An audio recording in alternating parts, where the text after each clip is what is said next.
পরম শান্তি। মা বলছেন, আওয়াজের ওপরে যাওয়ার মানে কি?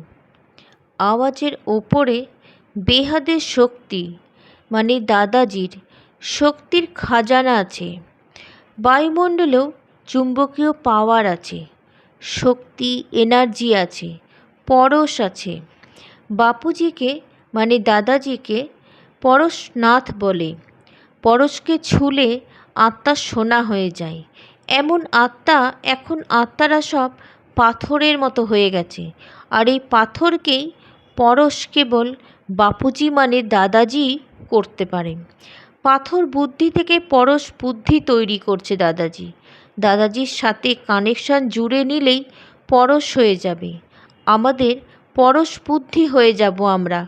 তখন আমরা নিজেরা হয়েও আবার অন্যদেরকেও করতে পারবো। একেই বলে স্বপরিবর্তন থেকে বিশ্ব পরিবর্তন। बेहद के बेहद की परम परम परम महाशांति है, महाशांति है, महाशांति है।